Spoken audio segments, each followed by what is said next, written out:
જૂનાગઢની જનતાઓ, હું છું મહેક રાયચડા, બાઉદીન સાયન્સ કોલેજની વિદ્યાર્થીની, ટીવાય બોટનીની વિદ્યાર્થીની. અમે હાલ લિયો ફોન્ડ રિસોર્ટમાં 2 દિવસના સેમિનાર માટે આવ્યા હતા, જેમાં કાલનો સેમિનાર હતો વાઇલ્ડ લાઈફ કન્ઝર્વેશન રિગાર્ડિંગ હતો અને આજનો જે સેમિનાર અમારો જે છે તે હોર્ટિકલ્ચર રિગાર્ડિંગ છે. કાલનો વાઇલ્ડ લાઈફનો જે મારો સેમિનાર હતો એમાંથી અમને ઘણું શીખવા મળ્યું કે વાઇલ્ડ લાઈફને કન્ઝર્વેશન કેવી રીતે થાય. Like different kind of animals are there in across the globe. Like sloth bear છે, કાલે અમને વધુ પડતું જાણ એના વિશે મળ્યું કે વાઇલ્ડ લાઈફ છે ખરા, પણ આપણને કેવું હોય કે વાइल्ड लाइफ गमे છે, just we sight for photoshoot, but ऐसा कुछ नहीं होता कि हमें कैसे वाइल्ड लाइफ को कंजर्वेशन करना चाहिए या एनिमल्स को कैसे कंजर्वेशन करना चाहिए.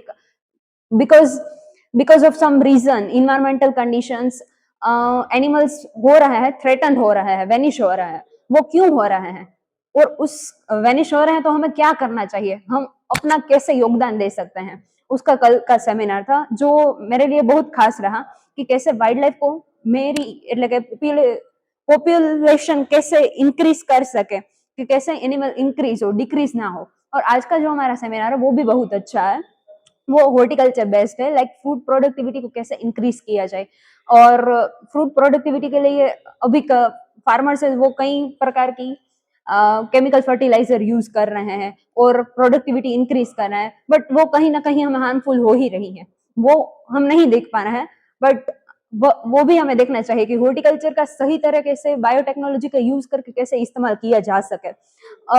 अभी क्रॉप को यील्ड को इंक्रीज करने के लिए कई प्रकार के हार्मोन होते हैं, लाइक ऑक्सिन है, जिब्रेलिन है, साइटोकाइनिन्स है.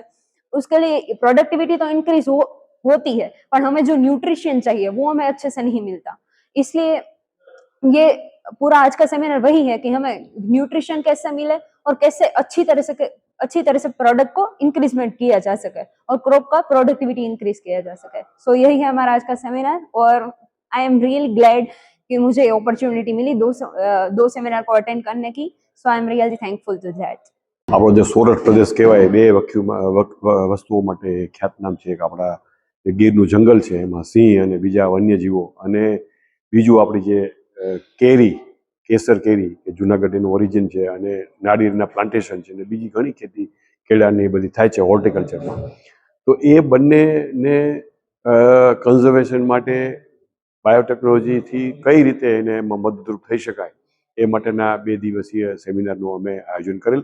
ગઈકાલે 12 તારીખે વન વિભાગના સહયોગથી તથા ભક્તવાબી નરસિંહ મહેતા યુનિવર્સિટીના વાઇસ ચાન્સલરશ્રીના સહયોગથી આપણે ફોરેસ્ટ વાઇલ્ડ લાઈફ કન્ઝર્વેશન ઉપરનો સેમિનાર રાખેલ. અને આજે આપણે જુનાગઢ કૃષિ યુનિવર્સિટીના સહયોગથી, તેમના વીસી સાહેબના સહયોગથી આપણે હોર્ટિકલ્ચર ડિપાર્ટમેન્ટ લગતા જે કાંઈ પણ પ્રશ્નો જે ખેડૂતોને મૂંઝવતા હોય છે તેના નિવારણ માટે શું કરી શકાય તે અંગેનું આપણે સેમિનાર રાખેલ. અમારો જે વિભાગ છે એ મુખ્યત્વે જે રિસર્ચ, કોઈ સારું કોઈ સંશોધન કોઈને જો કરવું હોય તો એના માટે સારું ફંડિંગ પૂરું પાડે છે. 3 વર્ષ માટે કોઈ પણ સારું રિસર્ચ એ કરી શકે છે, અને એમાં જે કાંઈ પણ જે નાણાકીય સહાય જે કરવાની હોય છે એ અમારો વિભાગ છે એ પૂરું પાડે છે. તો આનો હેતુ એ છે કે અત્યારે જે સાંપ્રત ઘટનાઓ છે, જેમ કે આપણે કહીએ છીએ કે ભાઈ પર્યાવરણ છે એનું પ્રતિકૂળ અસરો ઊભી થઈ ગઈ છે, પછી અન્ય જે રોગો છે, નવા રોગો છે એ આવતા જાય છે. તો એને અટકાવવા માટે કોઈ સારા આપણા જે ફેકલ્ટી છે, જે પીએચડી કરી રહ્યા હોય કે એમએસસી કરી રહ્યા હોય, બધા સ્ટુડન્ટ છે કોઈ તૈયાર થાય, કૃષિ યુનિવર્સિટીના કોઈ ફેકલ્ટી છે તૈયાર થાય, વન્ય વિભાગના છે એને કોઈ પ્રોજેક્ટ મૂકવો હોય તો એના પ્રચાર પ્રસાર માટેનું આ અમે કાર્ય કરેલ.